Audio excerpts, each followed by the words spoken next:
Hi, I'm Margie from MX Energy.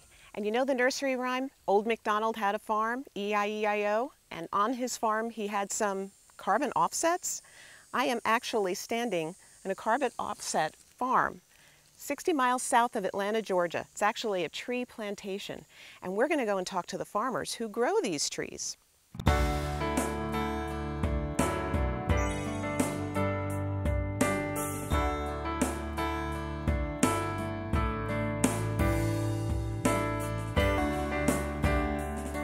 One of the things in the South that we're blessed with is ample rainfall and warm weather.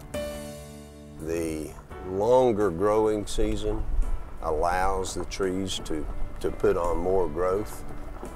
Any property that we have that is growing trees and sequestering carbon is certified worldwide, and it becomes a chain of custody for the mills and for the products if they want to be sure that their products are certified as green, in addition to the carbon sequestration.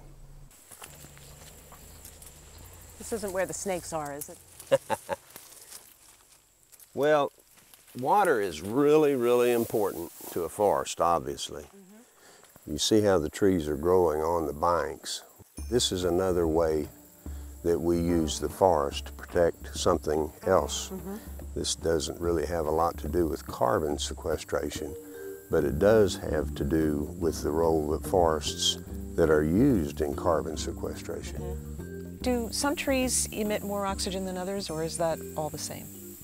It's pretty much all the same based on age. Another reason that we concentrate on the younger pines up until 35 or 40 years is they're actively growing. And you know what sequestration is photosynthesis. It's sunlight, carbon, pay attention and in water. school. This is where you learn all this stuff. Well, that's true. But plants take the sunlight and the carbon out of CO2, carbon and two molecules of oxygen, and make wood. In doing that, they take the carbon out of the air and release oxygen.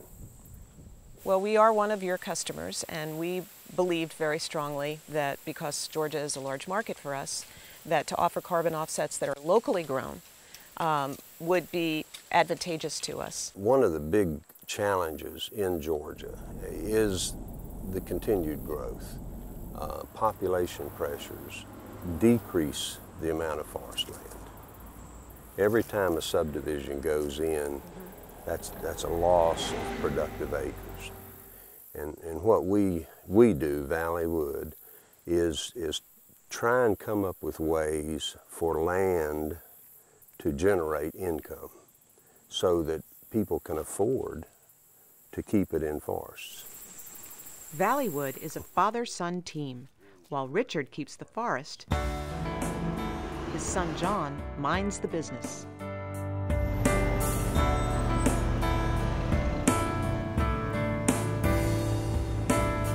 Virginia Highland, which is full of lots of wonderful stores, is unique in the world in that it is the first carbon neutral commercial district. They brought in a company called Verus Carbon Neutral Partnership to come in and measure the carbon footprint of each of these retail operations. Carbon Neutral is an organization that works to offset energy, the use of recycling, eco-friendly lighting, paints, all that type of thing. Anything that offsets environmental waste. And what that means is that you calculate the CO2 emissions from heating, cooling, power generation, transportation to and from work for their employees, and lots of other factors that all go into calculating this carbon footprint. Once that amount of CO2 is determined, Verus then approached Valley Wood to purchase the offsets.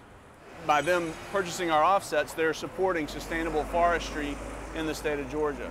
Our company is carbon neutral, and we took into account the power that we use for lights, for computers, for everything else, and also business travel.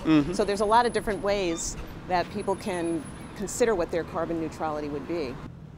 The neighborhood that we're in Virginia Highlands in Atlanta is full of a lot of progressive people and people that like to think of themselves as well educated and informed and making good choices to make a difference in the world and in our community. If you're willing to pay to have your footprint measured, then you can very easily go carbon neutral. Basically, our goal is to have everybody be carbon neutral at some point.